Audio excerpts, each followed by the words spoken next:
So what I've been doing this year is carrying around a mini notebook with me, like about B6, A6 size, and carrying it in my pocket everywhere. So instead of my phone being the natural thing I do to pull out when bored, pardon me,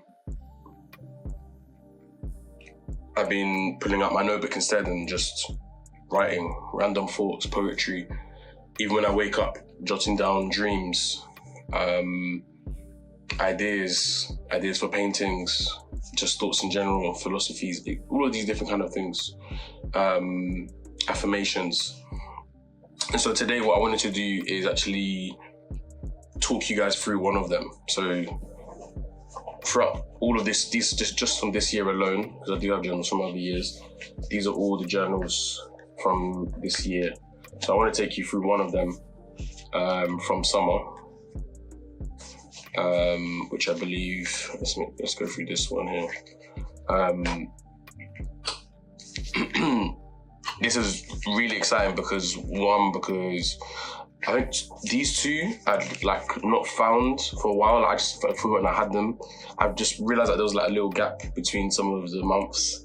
But when I found it and going through it was just so inspiring for me, and to just see like just the progress I've made, even like since, and even the progress I'd made at that time as a person individually, as an artist, as a lover, as just a humanist. Like it's astounding me. So I just wanted to just share that with you and go through a few pages. So naturally it's obviously very vulnerable, but yeah. Should I start? You know what? I'm going to start with the back, and this will make a bit more sense. So at the back of a lot of my, if you can see that, a lot of my notebooks, what I do is that I have like a list of affirmations that I, for the majority of the year, I would wake up and like affirm these over myself in the morning. And I'm trying to get back into that because over the last month or so, a month and a half, I haven't done so as much. But and I'm trying to do so as like a bedtime routine too. But yeah, this has been amazing for myself, because randomly sometimes through the day, I feel like it just really sets up my day. But even randomly throughout the day, like those affirmations will come back into my head, and it's just a good way to really like prep myself for the day. But yeah, this one is from July 2024. So the first page, what I did here is I have a quote from Kendrick Lamar. From what I remember, it's from one of his unreleased songs called Prayer, which you can find on YouTube. It's actually very similar to, in terms of structure, to Reincarnated, which just came out as of December 2024. Did it come out in November? No, I'm going to say December 2024. No, it came out in November, sorry. Where he's speaking in the voices of different historical figures to make a point. And one of the points he made here at the end was, the earth is just a lump of stone without the voice of artists, which I loved, and I wrote that down. I always try to write something very eye-catching or captivating at the start of my notebooks. But yeah, what I've also done, which I've done other times, is like write down different heroes of mine, and then I always put myself at the bottom, because I also see myself as a long lineage of all my inspirations. I see these people as not just my inspirations, but I also see these people as my ancestors. I see them as my forefathers and foremothers. Is that right? I don't know. But yeah. So let's get into it.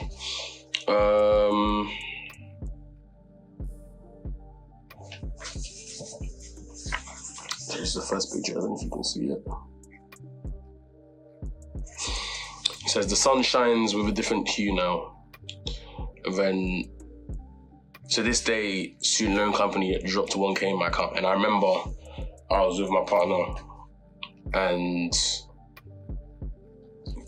I kid you not, we were literally having a conversation about my finances. I was telling her, like, I don't know how I'm paying rent. I don't know how I'm doing anything, like, because where I lived before, the date that rent would come out would be like almost a week and a half before I would be paid my salary. So like, it was just weird. And at the end of that conversation, I screamed and she was like, wait, what? Because I just looked at my phone and I was like, look, you won't believe this. Look at it. And I was just talking, and I think it's because I just finished the conversation by saying, you know what, like, I just know the universe has got me. Like, it seems crazy to say, but like, I don't know. And especially to someone who it hadn't been too long that I started talking to them, like, to talk about the universe in this kind of way, or just like the universe got me, like, it just sounded weird. Like, it comes across as weird because it's not conventional. I understand that, but this was also affirmational for me because it's like, okay, wow, the universe does actually have you.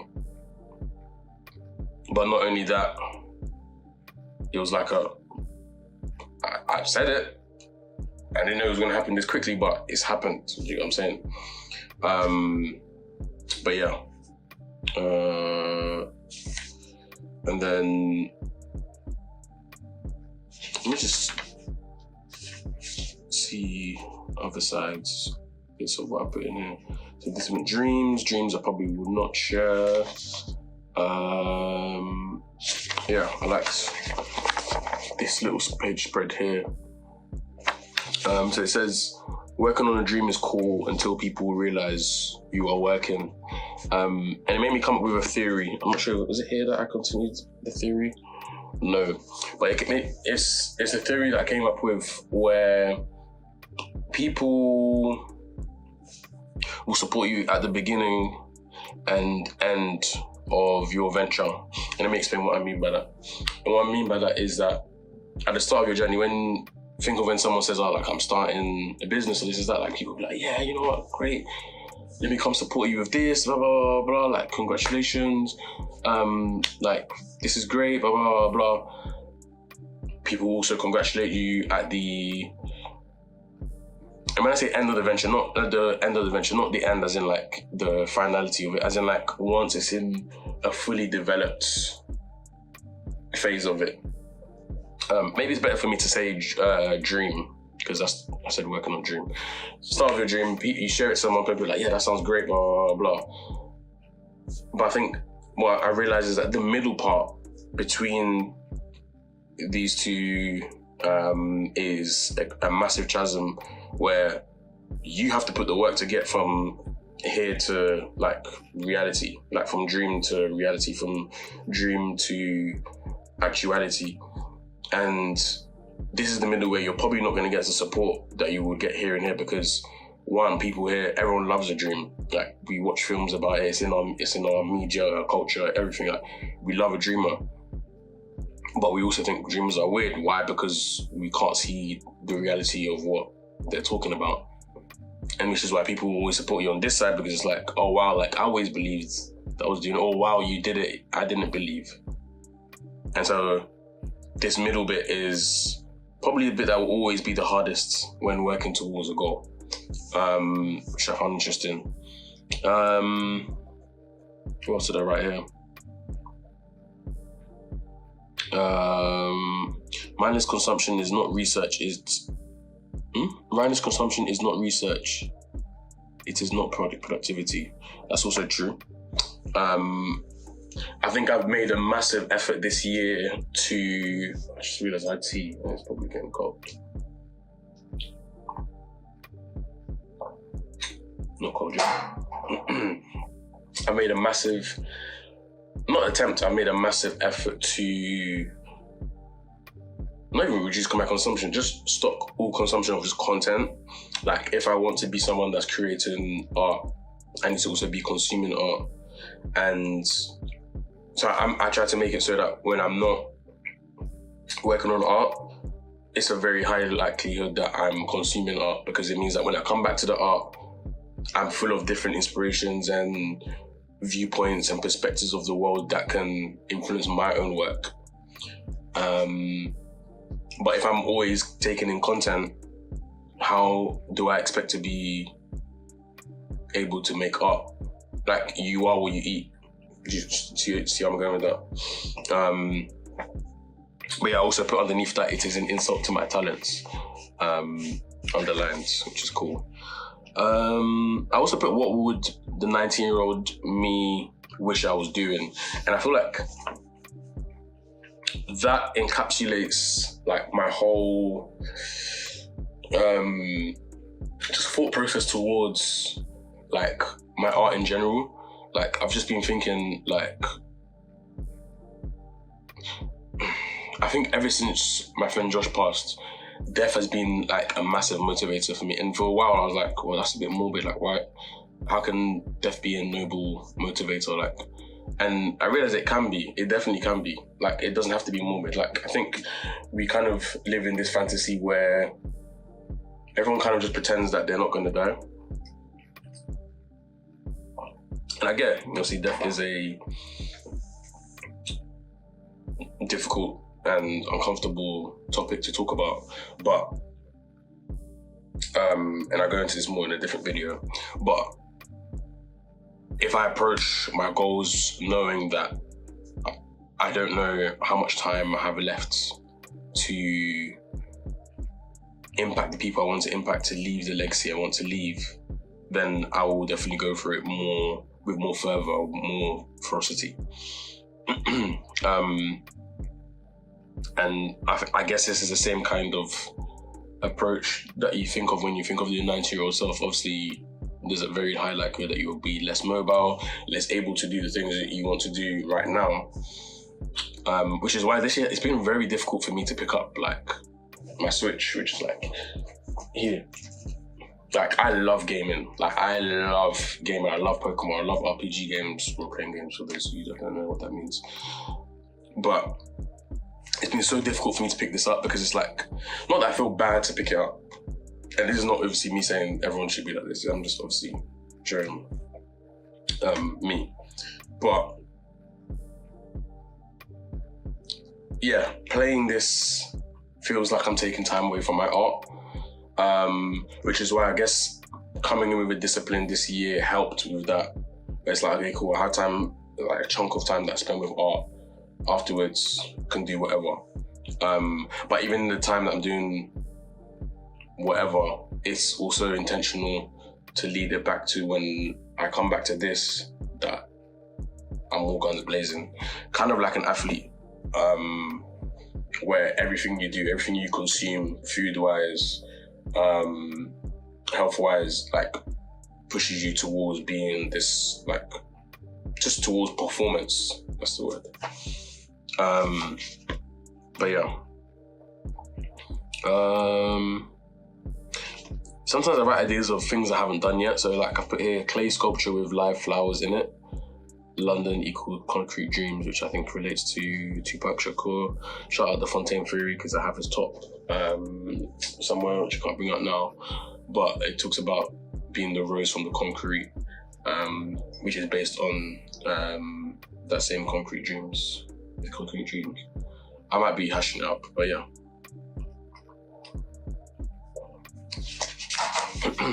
Okay. Sometimes I just write down random recommendations people give me. So at this point, I was working at as a host at the front of an events venue in London, in Soho, and also sometimes on the cloakroom, at the cloakroom. So sometimes people would see me with a book and like talk about the book, and they'd recommend me their own book. So King's Fall Apart to Kill a Mockingbird are actually recommendations for myself, like on my own lists. I'm just writing them again here. But yeah, here's some poetry. Like, let me share some poetry that I've written, and then there's also some poetry from Rumi, which I remember buying a book earlier, and I believe I gifted it to someone. I think it was my friend Annabelle that I gifted it to. Pardon me, by the way, you can probably hear from my voice that I'm ill, but yeah, you're not going to get ill across screen. So In your absence, my soul does not know sleep. In your presence, my soul understands rest. And what I did was, instead of saying my soul knows rest, I crossed out knows and put understands. But yeah, I think there's some poetry on the other page as well. I love her like she's my own skin. She is my own skin, I realise. This is really poetry. It says, are you searching for your soul? Then come out of your prison. Leave the stream and join the river that flows into the ocean. Absorbed in this world, you've made it your burden. Rise above this world. This is another vision. Beautiful poetry. Although when I read a book of like his sort of poetry, I was kind of like, but then again, I don't know what I was expecting. Like, obviously, you're not gonna like everything from someone's work. Does that make sense? But yeah.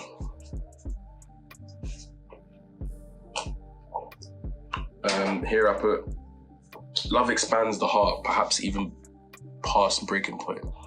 But this conflict is what makes the muscle stronger. Interesting. Energy seeps into my skin. The red blood cells turn crimson with passion. So fruits of passion run through my veins. My theory is that should we cut open the goosebump, inside it, we'll find the nuclei of Zen, the heart of all fear, which is the love of adventure. Upon close examination, the goosebump is a huddle of atoms together in elite elation. Like that.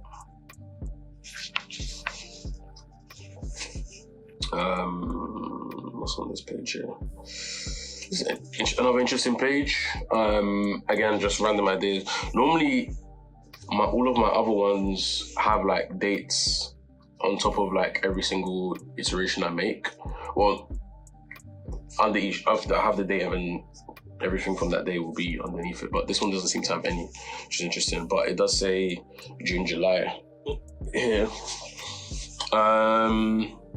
Yeah, it says components to changing the world exist in my bedroom, me and my paintings. True, it's still true. Actually, let me talk about that a bit. I think for a while, I even have my current one in my pocket now. For a while, when things weren't going great in terms of like, for example, money-wise, like I gave you the scenario earlier, sometimes I just think to myself, I'm like, I'm in a room surrounded by like, tens of paintings that in months, days, years could be worth who God knows how much. And I'm here struggling to pay X amount for rent, like in a kind of a funny way. It's just like raw. Like, I guess this is just part of my biography. It's funny. Governments haven't just decided to change their ways. They were always influenced by activism. True. Do you know what I like about writing stuff down? Like, sometimes I'll read over old stuff and I can remember what my thought process was at the time. I think when you write down stuff down in notes, like, you don't have that same energy. Like, and especially you even have like the smell of like whatever this was around at the time. There's an energy when you write something down, like physically, like it's almost like this physical energy is captured here, like by the time you wrote it, which is what I love. But yeah, I remember thinking about the civil rights movement and obviously with the love movement that I'm trying to build and be a part of, I see it as activism. I see it impacting government and policy, etc. So, pardon me. It was just seeing this trend and seeing like, oh right, like governments don't just decide to do good for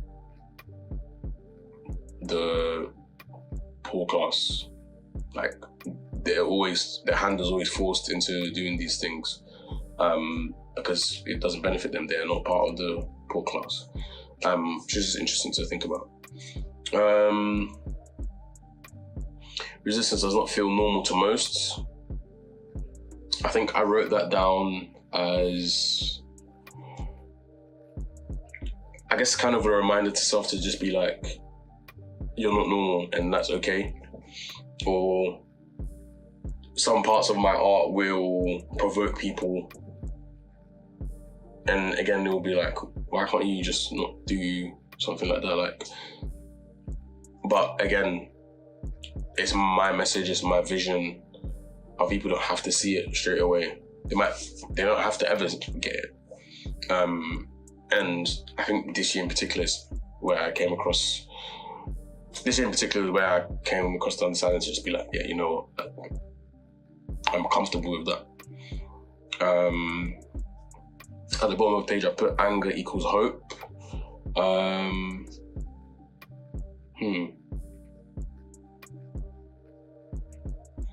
I think because, I think I saw this in an anime somewhere, I can't remember where, but anger basically shows that you care about something.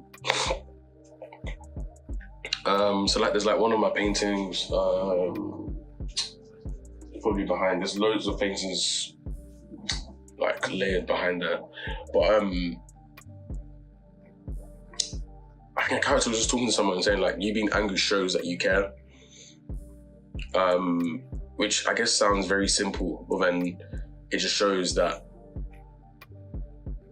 does it show you have hope though? Maybe not. I don't know where I was going with that. I feel like I was going somewhere with that. Maybe we can come back to that. Anyway, attention does not equal power. True. Why does this goal have to happen? Why does this goal have to happen at all costs? So I'm part of a subscription school.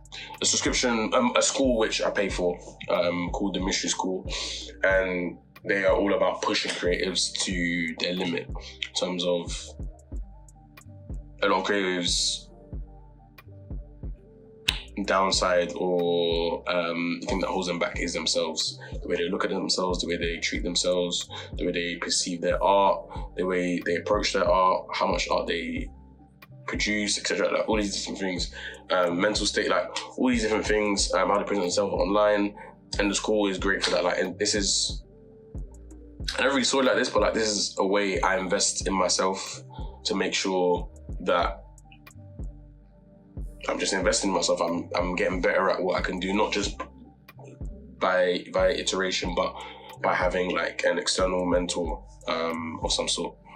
But yeah, so these are some of the questions they asked. They ask us from time to time. It says, why does this goal, so the love movement, have to happen at all costs? So what I wrote down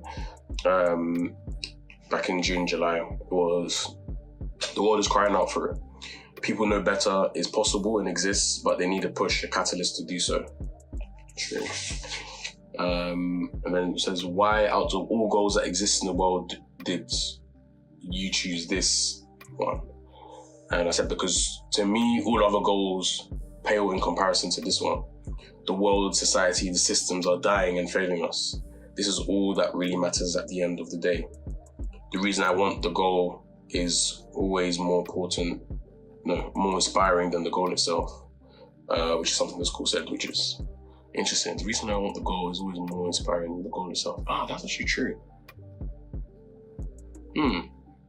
Which is also why, for those of you that follow me on like Instagram and stuff, I've been more blasé and direct and open, pardon me, about my goals, about why I'm doing this art. Like, I'm not just doing this as a like get rich quick scheme, or as a I don't want to do 9 to 5. Like, I'm doing this because there's a bigger goal. Society is the bigger goal. There's a goal of impact. There's a goal of influence. There's a goal of legacy behind all of this, rather than just, I want to make art and not have to go into work and be part of the which, again, fine, but not for me.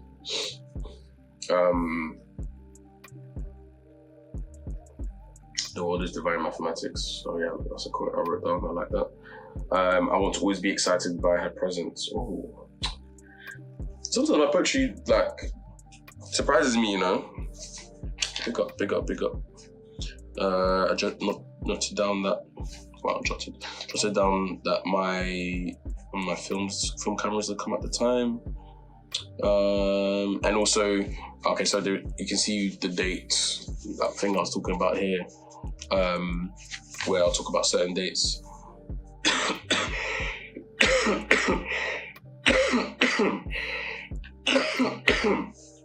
Pardon me, I did say I was ill. Sorry, well, I note down the date before certain days. So here I went to my good friend Alfie's house, my studio, and I made like a little piece about Grenfell. And what I think is so interesting is that, like, for me anyway, when I do art, I don't sit down and say, this is what I'm going to put down. Sometimes anyway, I sit down and I have materials and then we just start, and there's certain shapes that will appear, and then ideas will just come and come. And so, like, I remember when working with her, she had like, I think it was like sugar paper and chalks and wax crayons. I think that was the first time I'd ever used wax crayons. And then I created this piece about Grenfell, and I think it was shortly after the 1 year, and not 1 year anniversary, it's been like 10 years, I think. Forgive me if I'm wrong. But anyway, it was an anniversary of Grenfell, and it hadn't been anything I'd even talked about with anyone else, but like to see the fact that became the subject of the entire piece was like, I was like, wow, like that's the power of my subconscious. And I think with painting, more than any other medium I've used so far, I've really grown to believe in the power of my subconscious, where it's like, I'm just gonna put this out there regardless of if it makes sense right now, because I know and believe that my subconscious will make sense out of it and make this a cohesive piece. Let me show you an example of that actually. What pieces do I have here? These pieces are covered and wrapped up. Let's see.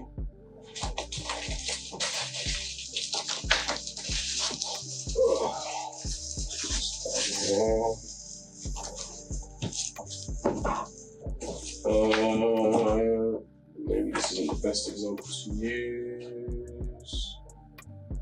Is that a good example to use? This is.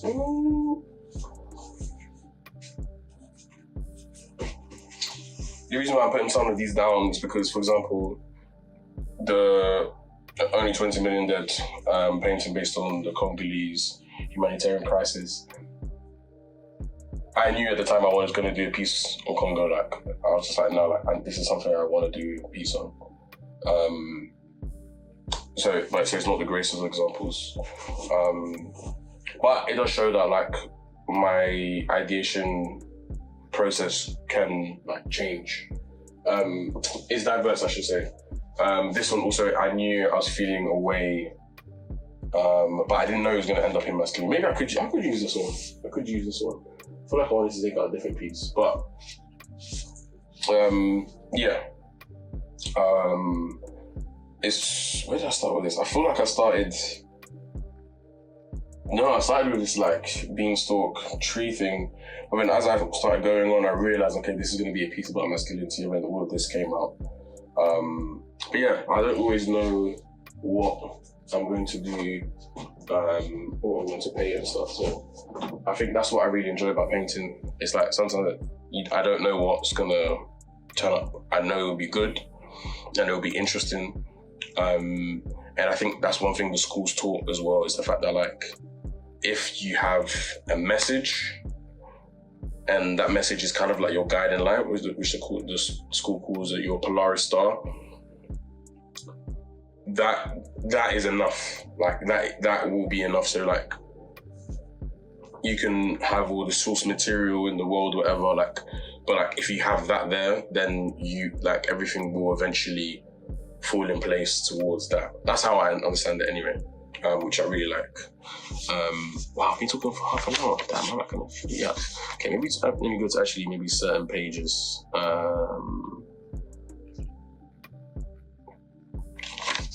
Yes, let me cover the dream part. So here I've put down what sucks my energy and what gives me energy. So what sucks my energy, I put wanking, small talk, question mark, negativity, boring activities. And I said what gives me energy, making art, talking about art, being in nature, wit, chilling with friends, family. And then I put my partner's name, Joyce, there as well. So 6 things. That's 6. Yes, 6.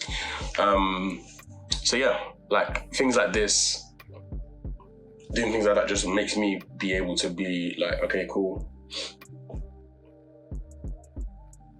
Where am I diverting my energy to? Like if I'm putting a lot of my energy into things that suck my energy, not even eventually on the long run, like that is directly taken away from my art. And if I want to be as great at this and as great in general as a person at what I want to do and what I want to achieve with this, then like spending time wanking or like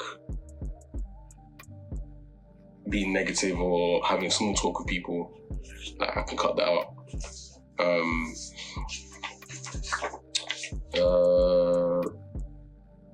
One charm of the past is that is the past, Lord Henry. That was from The Portrait of Dorian Gray, one of my favourite books. I do this thing, I don't know if everyone does this. I feel like I have a book here somewhere. I don't think so. Yes, it's a bit there.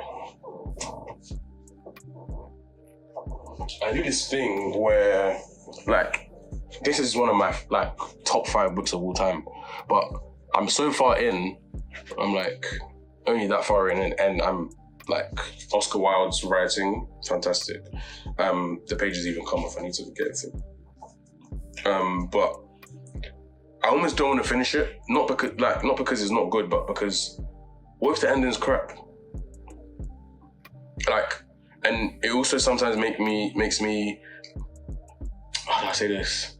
And this is I guess this is funny because of the actual nature of the book, but like live life as the main character. So it's like I'm thinking of, like how would this character approach this kind of situation? Like I can do that without knowing what the end of that character is, because if I know what the end of that character is, that I guess that stops everything. Like I don't know if this makes sense. I feel like I'm making sense. I hope I'm making sense. Anyway, let me show you maybe 2 or 3 more pages before we end this. Just random jots down of like favorite words and playing around with like some words, doing some wordplay. So here I put unique and ubiquitous, or did I put ubique? Interesting. Love pusher love. Interesting. I put down people I'd love to exhibit with. What would I write on here? Welcome to 2024, Planet Earth. Pessimism is the new realism. True. Here I wrote a beautiful poem to my lover. What I did on the opposite side though is I read on loads of different like lovers. I hope she doesn't mind me sharing this. I read on loads of lovers from history and mythology that I just liked. Actually no. So this is the thing I do. When I'm reading books of a lot, well, this is of late, the last couple years or so, I'm inspired by them to like write poetry about like, not about the books. I'm inspired to write poetry, my own poetry, and use like a word or situation in those books as prompts.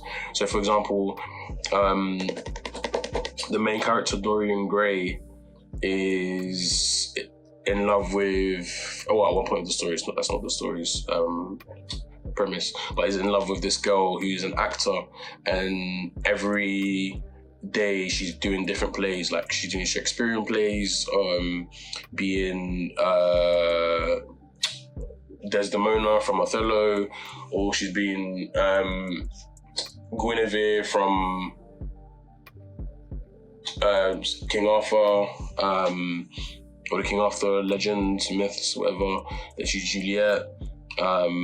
So I was like, so the way my mind went, I started obviously thinking, the way he was talking about love, whatever, I started thinking obviously about my own love. I was thinking about Joyce. I was like, okay, wow, like,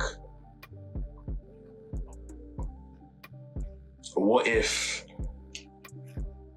not even what if, like, this love I feel towards her, it's like I can see it in all of these different characters that I like. I think I was also watching Merlin at the time, which is obviously based on King Arthur, Camelot, and all of this stuff.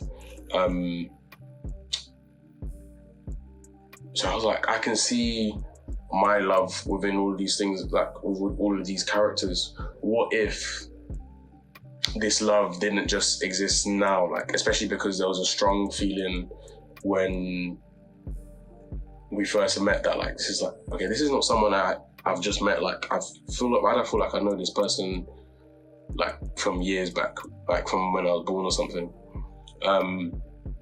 Essentially, I wrote a poem about like how our love has transcended different time zones and time periods and timelines. Let me just read it. To my lover, to my Guinevere, Cleopatra, Desdemona, Juliet, and finally Joyce. For indeed our bond transcends the oceans of time, and all my ancestors' love has been vested in me, to love you with the love of all of time. For we, our romance, our eyes have outlived literature, wars, and death, by poison and jealousy itself. Our love existed in all of those times and conquered all, and lived to tell the tale. So here we are again, existing again in union years beyond when the scribes thought our story ended. Here we are, writing a story for the ages again. Here we are, rewriting our own story once more. I love that. Yeah, I'm a lover boy. You've been in this. Come on. I've always known that I was different. Perhaps this is what makes an artist. Should I end it with that? No, I will not end it with that. But that's also a big thing this year that I came to terms with. I was like, I think it's the first time I said it to someone. So even me saying it to you guys is like, But I remember sitting there with Joyce and saying, well, like, I've always known I was different. I just didn't know how. And who knows, like, fine art might not be my final stage. Like, I don't know. But, like, for right now, I know it's what I need to focus on. And I can see the vision of I have a small window into what the love movement looks like and what my contribution to it will look like. And from me, as of right now, it looks like, okay, fine art is the way I'll get people to ask questions and question the world around them and societal norms and status quo, etc. But yeah, world bending as well. Massive. So even me talking to you about like the love movement and like what it could look like and what my understanding of it, all of this is world building to make you guys understand what's going on in here. And then imagine that keeps happening, like then we start living in a reality where everything in here is actually here in terms of the way we relate to people, in terms of how we love people, in terms of how we understand love, etc. Yeah, I'm coming up to 40 minutes. I should probably stop soon. Okay, let me find one more page to share with you guys. How do I decide what page I share? That's also an interesting question, actually. Let me just share whatever the next page is. Okay, this is the final page I'll be sharing today. It says payday, smiley face, same day, sad face. But happiness is forever, right? Smiley face, which I thought was just a bit funny. I think it was a day where like I just paid all my bills and I was just like, fine, is this what I have left? Like, no. But shout out to Fred, who's someone I spoke to a lot this year. And basically made me understand, I don't know, I'm going to explain like frequencies and stuff to you guys, but basically made me understand like there's a level you can live at where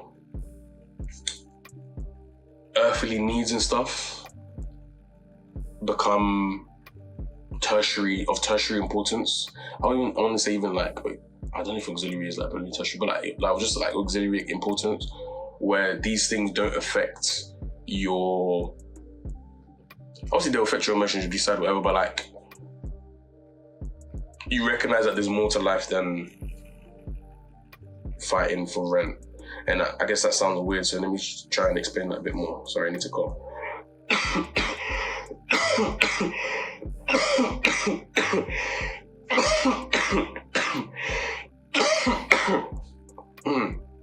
Chest infection. Pardon me.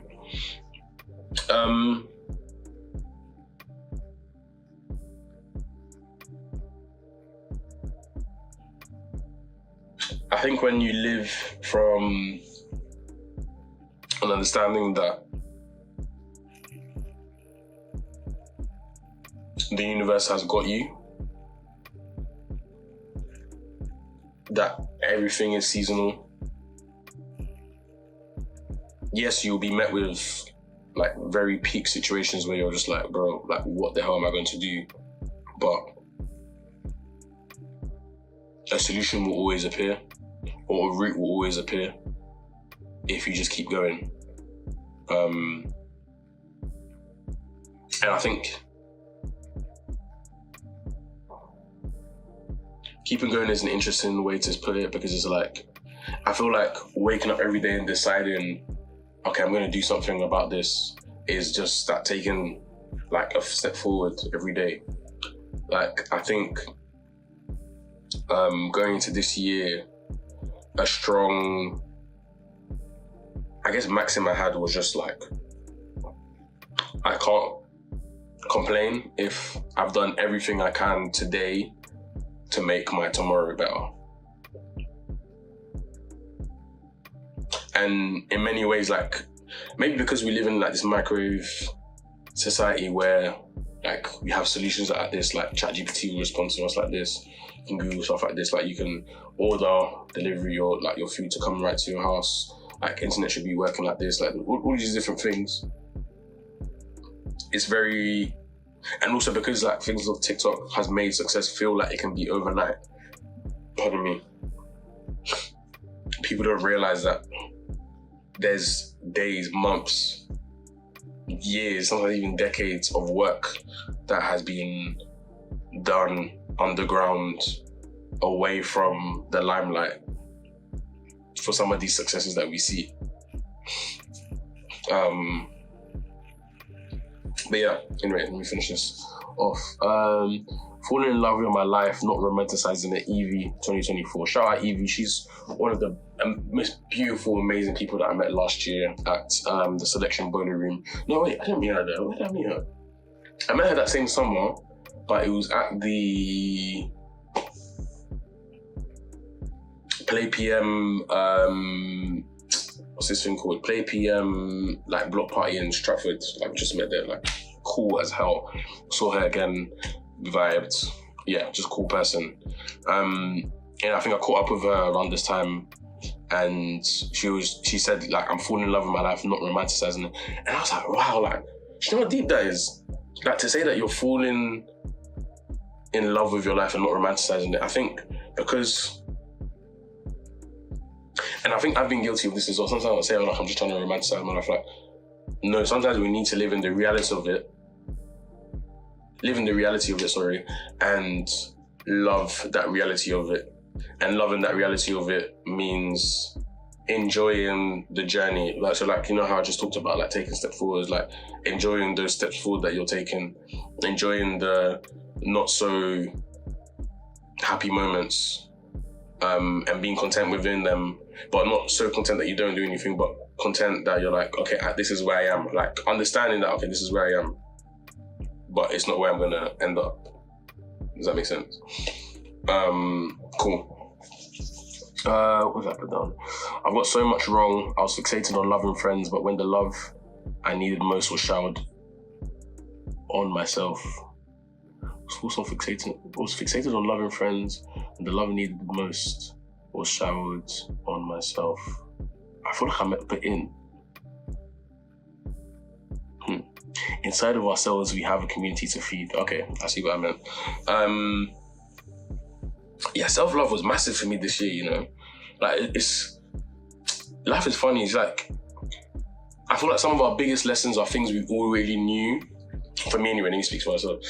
Like, some of my biggest lessons have been things I've already known. It's just, like, I've learned them within a scenario that's happened or something like that. Which is why you probably realize that a lot of, like, these wisdom bites and stuff like that you pick up online, like, a lot of them are things you've heard before, just like regurgitate in different ways, because like that's what they are, like, and doesn't take away from them. It's just sometimes we need to hear things in a certain way for it to like click and like actually stay in here. Do you get, and not leave? Rejection is our projection. Interesting. Lust is hot. That's funny. Limerence is cold. Ice burn. Love does not shine. It is quiet. Interesting. It almost sounds like a 1 Corinthians 13:9.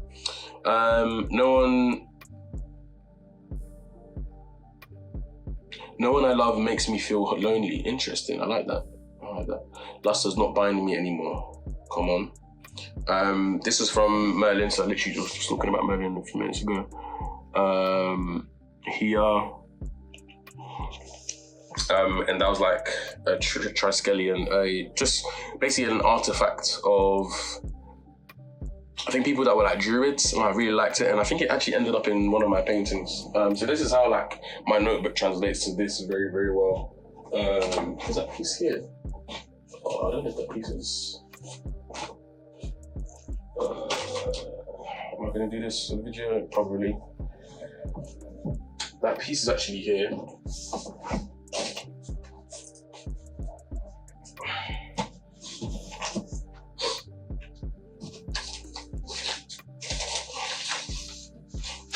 That one.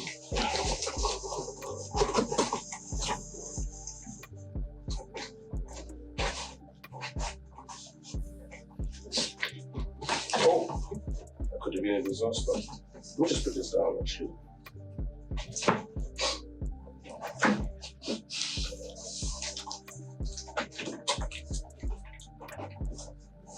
Is the right one I'm taking out? Oh, it is this right one. Right, okay. I'm sure you guys can see this. You can see the triskellion there. Oh, in the way. You can see it. Let me just hold it up. You can see it here. And up here as well.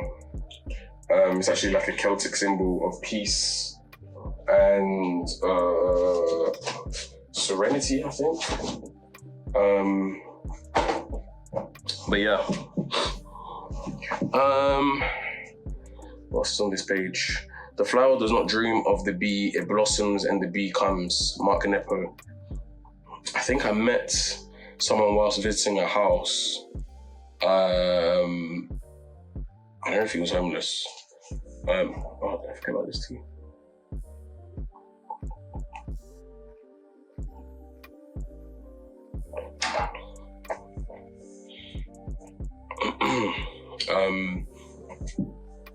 Yeah, that was just a quote that he gave, and I was like, that's amazing. How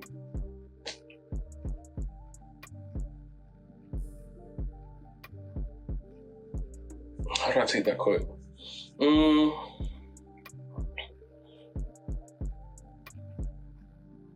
I guess if you just do what you need, will that end up coming to you? Like, yeah.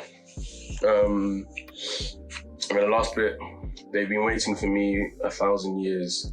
I'm spoken of in legend, and I will be spoken of in legend. I guess it's partly me reading Merlin, I think, or watching Merlin, but me also affirming myself and speaking of my own greatness and actually writing it down and like not just admitting it to myself, but like declaring it.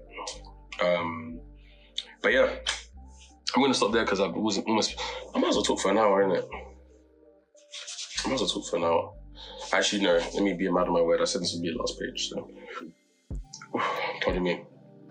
So, hope you enjoyed that. That's me just talking through just a few pages of my notebooks, or one of my notebooks. But yeah, like, I hope that was inspiring, and you're excited about me sharing that as much as I was. But yeah, keep loving, keep living, and I had the last one to that, but I can't remember it. I'll see you soon.